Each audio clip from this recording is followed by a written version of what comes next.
All right, good morning, you guys. Today we're taking on z-scores with the calculator. It's such an exciting day because now we get to know all the shortcuts that we can do in our calculator.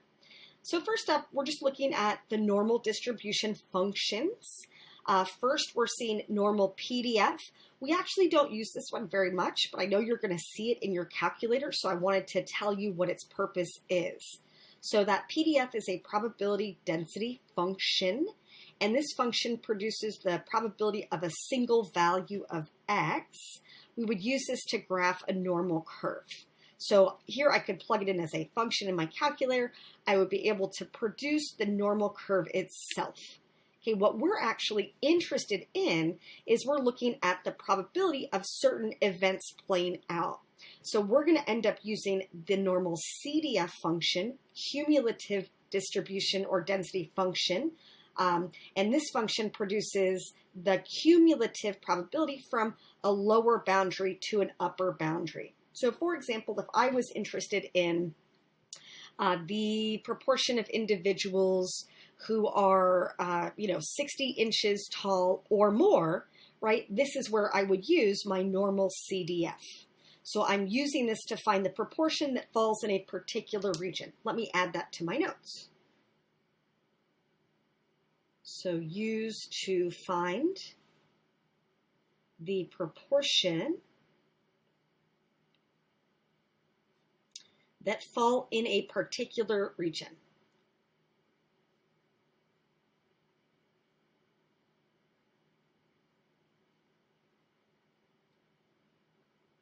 So height is a good example, right? I could be looking at individuals who are taller than 60 inches. I could be looking at those that are shorter than 60 inches. I could be looking at the proportion of individuals who are between 50 and 70 inches, for example, right? But we don't, in this context, we're not solving for those that are exactly 60 inches because that would not encompass anyone who is, 60.05 or 59.95, right? They wouldn't be included in that. Here, it's best to represent it as a spread of values. If I'm interested in someone who is between, 55 and 65 inches, this is how I calculate it. All right, so the calculator keystroke, we use normal CDF. We state what the lower boundary is, along with the upper boundary, and then the mean and the standard deviation. And since we're still dealing with z-scores, our mean is a z-score of 0, right? We're 0 standard deviations away from the mean when we're thinking of it as a z-score, and our standard deviation is just 1. So let me just add that here as well. So mean and standard deviation. So again, for us, when we're using z-scores, our mean is 0 and our standard deviation is 1. Okay, we also are going to start to use inverse norm. So we're looking at the inverse of a normal probability distribution or density function. This function produces the x value or z-score at a given probability based on the mean and standard deviation. So here essentially we use this function to find the z-score, which ultimately helps us find the observation, the height, the score, etc. Let me write that down, and then it will make more sense, of course, once we work through a few examples. So use to find the z-score.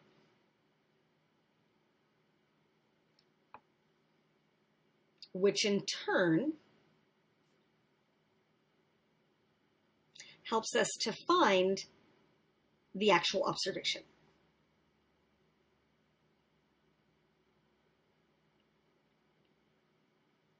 Okay, so in our calculator, we'll be typing in inverse norm, the proportion that falls below.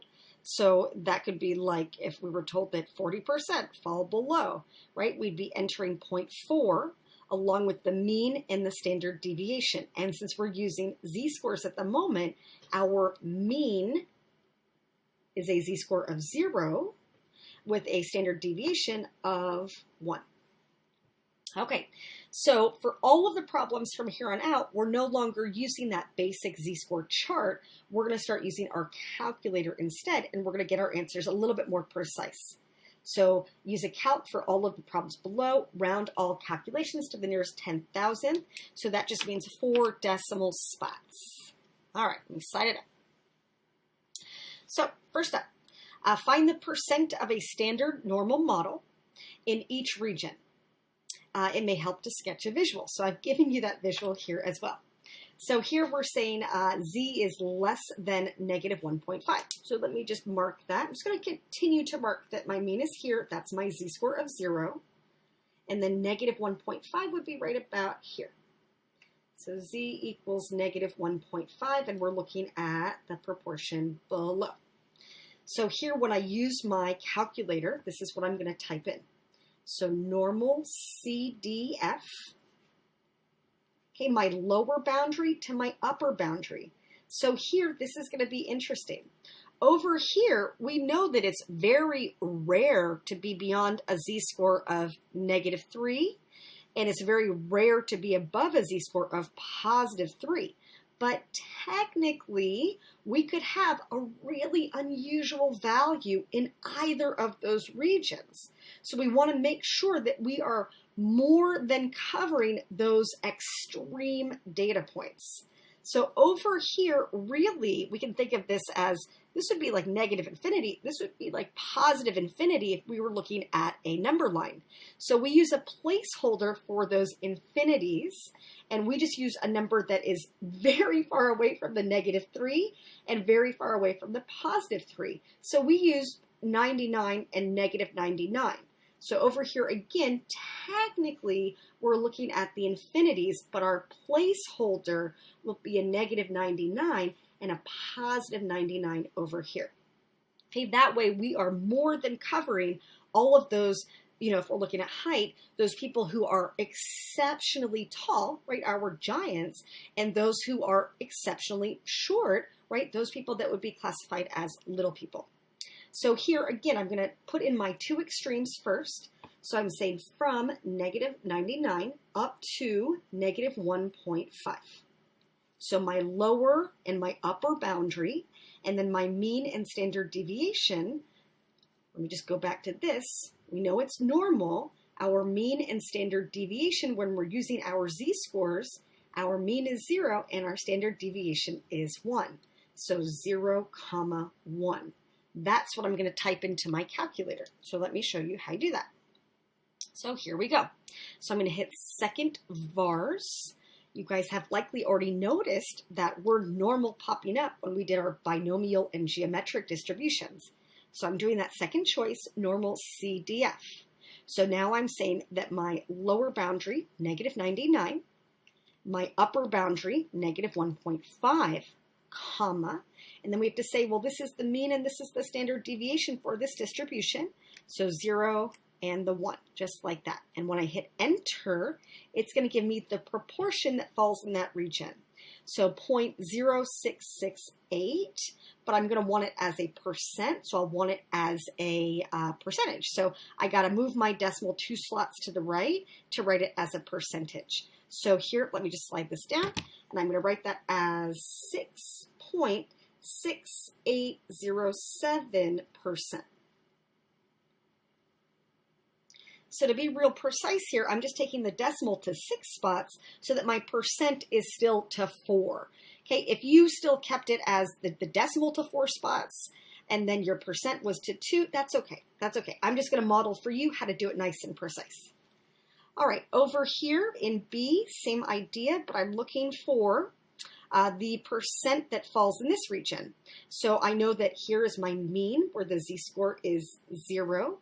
Here is my 1.5, okay? And I'm looking at that region that is in that upper tail. So here again, that upper tail, remember these extremes are really the infinities, even though, you know, the further we get from away from the mean, when it's more than 3, we know that that's already super unusual.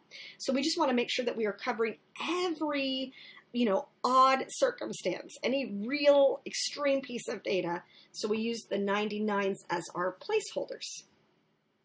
So in this one, we're saying, okay, well, normal CDF, lower boundary is 1.5, upper boundary would be positive 99, and mean and standard deviation, 0, 1. Just like that. And I anticipate that it's going to be the same number that I'm seeing here because we can see that they have the same magnitudes, right? We're looking at the region below, the region above. But let me type that in just to confirm it. So here again, second verse, normal CDF, 1.5, comma, 99. Lower to upper boundary, and then 0, comma, 1, mean and standard deviation. And look, we're getting the exact same thing. No surprise here. So let me write that as a percentage. So that gets me about 6.6807%. Okay, next up, here I'm throwing in the absolute value bar notation, which really reads as a magnitude, right? The distance from the mean. So when I look at this one, I look at the notation, it's telling me magnitude, because I see the bars, and this is really saying the distance from the mean is greater than 2. Let me write that in normal language. So distance from the mean is greater than 2. Okay.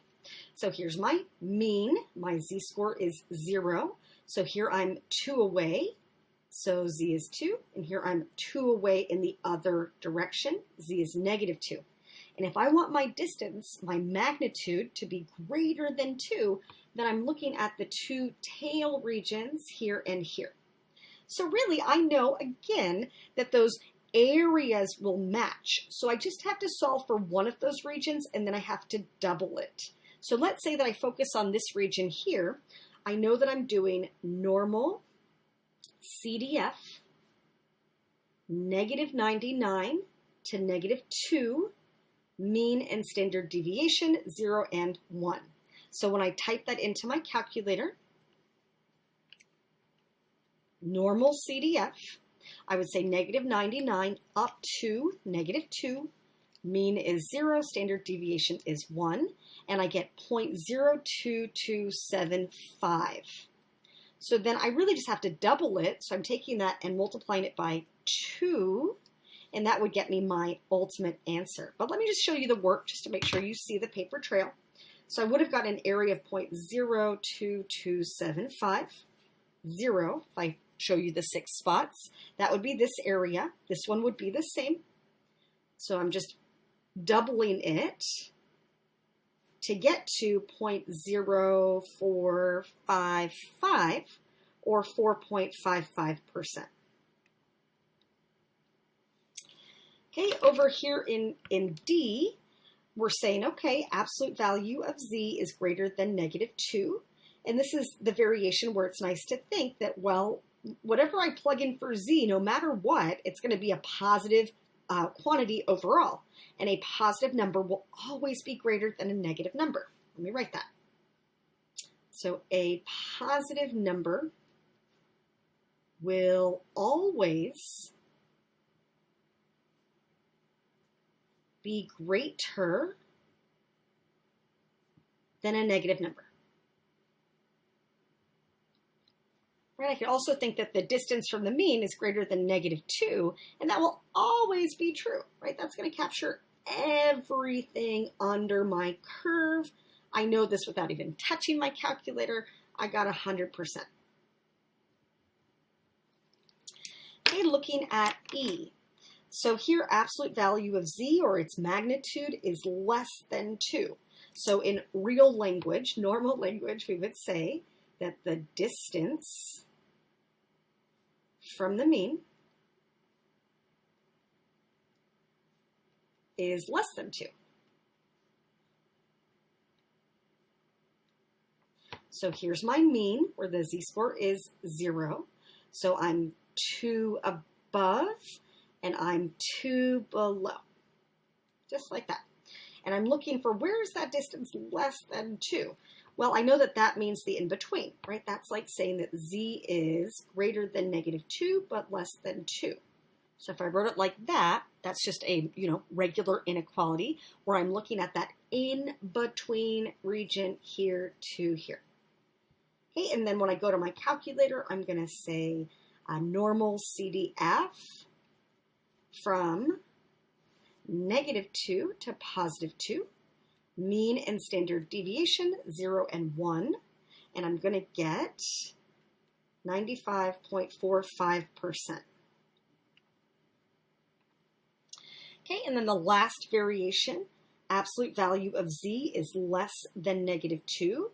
So here again, when I see the negatives, it always makes me just think, well, I know that whatever's plugged in here is forced positive, and a positive number can never be less than something that is negative. So let me write that.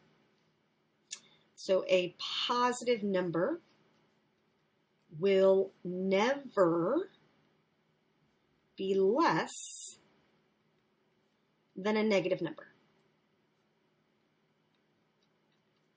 Okay, I can also think of it as conceptually as a distance, right? So the distance from the mean is less than negative, and a distance can't be less than something negative, right? That doesn't make any sense. So it's clearly going to be 0%. I can't shade anything underneath my curve.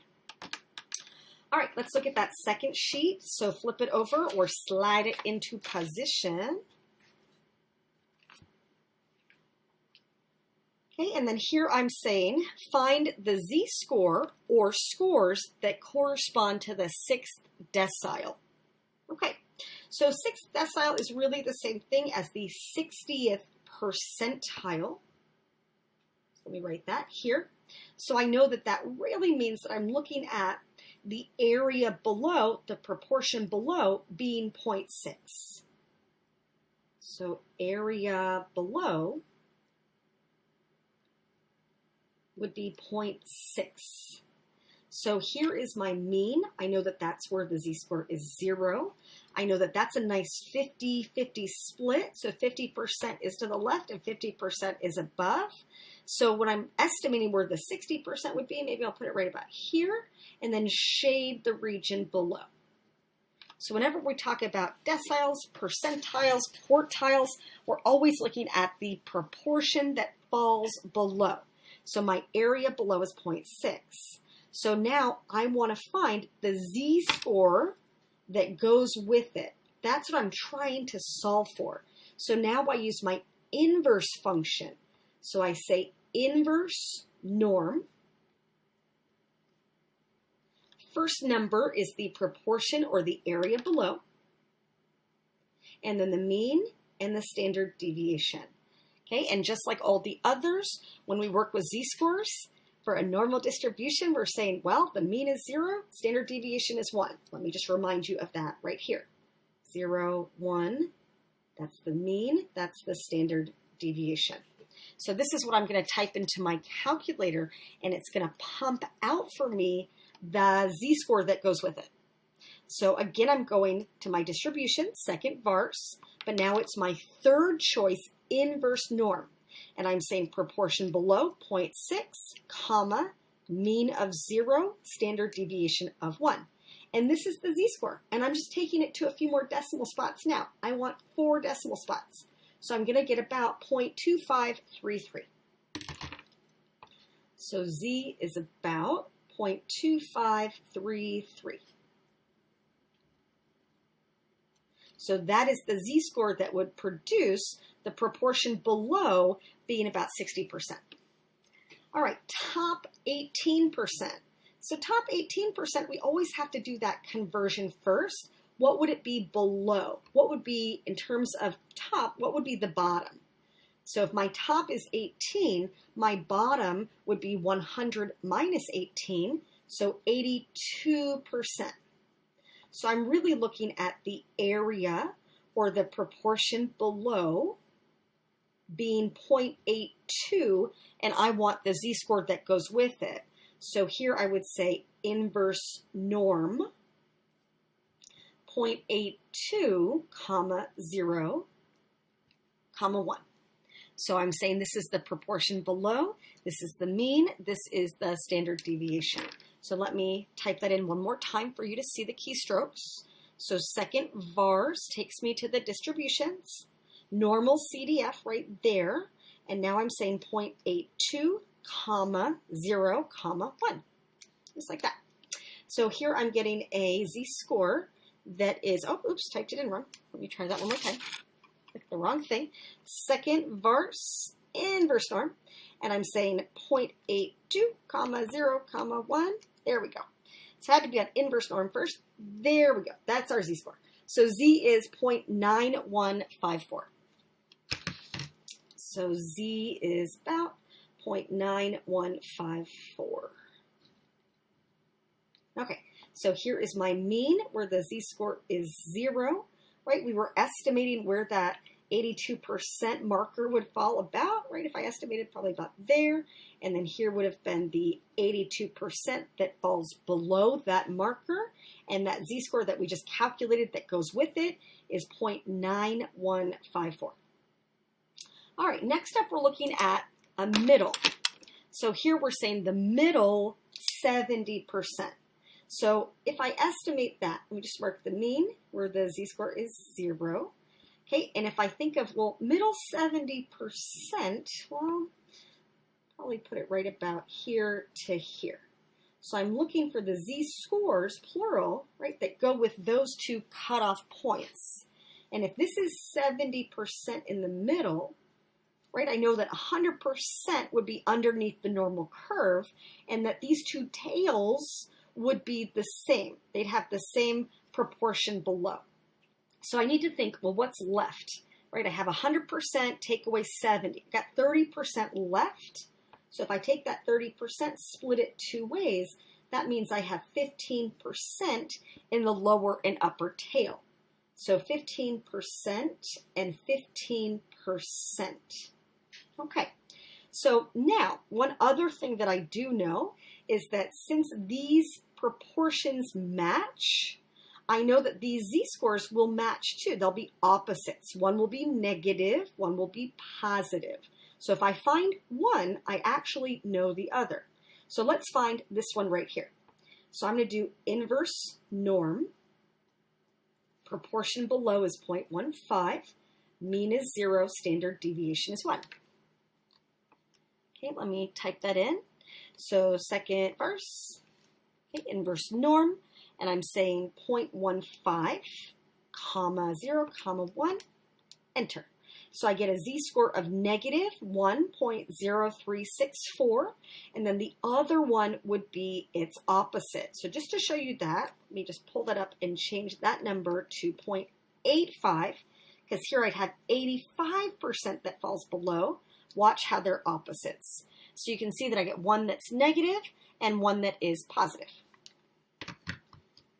So z is about negative 1.0364, and its counterpart, positive 1.0364. Okay, IQR. Well, the IQR, well, that's really our middle 50%. So here's my mean. Z-score is 0. Middle 50% would be right about in here. And I'm looking for those two markers. And again, I know that the z-scores will be opposites. So if this is my middle 50%, I know that I have 50% left that goes in these two tails, and they have the same proportion that falls in each region. So if I take 50%, split it two ways, well, I have 25% here and 25% here. So if I solve for just one of them, the low one, I know that this negative z-score, I'll have its positive counterpart right here. So I'm looking at the area below being 0.25. Okay, so here I'm doing inverse norm, 0.25, 0, 1, just like that. And I'm going to get negative 0.6745 and its positive counterpart, which would be positive 0.6745. Okay, I have one more word problem in example 3. All right, so in example 3 here, the weight of shipping containers in pounds on international barges follows an approximate normal distribution. The mean is 9,000 pounds with a standard deviation of 300 pounds. So it's normal. The mean is 9,000. Standard deviation is 300. So again, that's the mean. That's the standard deviation, like that. Okay, so what percent of containers weigh over 9,350 pounds? Okay, so weigh over that amount. So first, let's find the z-score. So z equals our observation, 9,350, minus the mean, 9,000, divided by the standard deviation, 300. So here, that's going to get me 350 over 300. And in decimal form, if I'm going to 4 decimal spots, I would say that that's 1.1667. So my z-score is 1.1667. So let's visualize it. You know, I love a visual. Here's my normal curve. Here's my mean, where the z-score is 0. So we're looking right about here where the z-score is about 1.1667, and we're looking at that region above, like that. So here I have to use my normal CDF,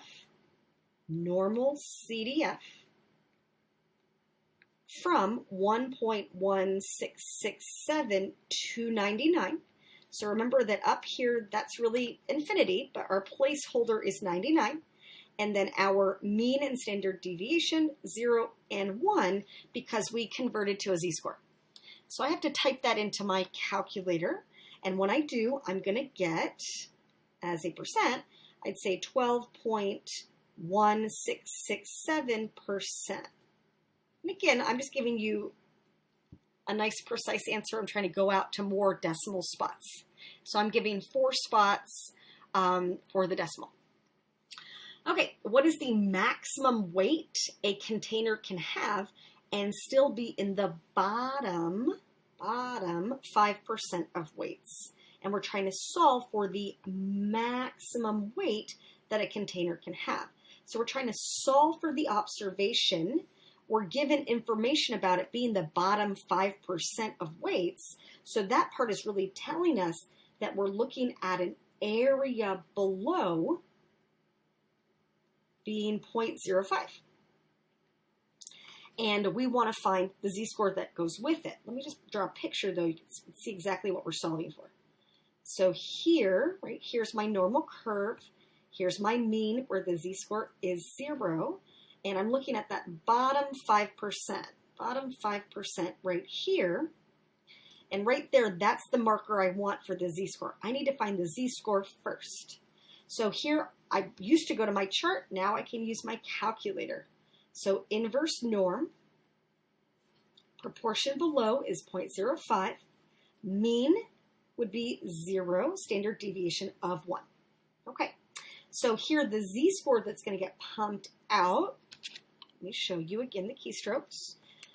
So here I'm doing second verse, inverse norm, 0.05, proportion below, mean and standard deviation, when we're talking about z-scores, 0 and 1, and we get a z-score of about negative 1.6449. Negative 1.6449. Okay, so then again, I'm solving for my observation. So x equals my mean plus the z-score times the standard deviation. So x equals, my mean is 9,000. My z-score that I just solved for, negative 1.6449. And my standard deviation, 300. So when I crunch all of that, I'm going to get an approximation of 8,506.53 pounds.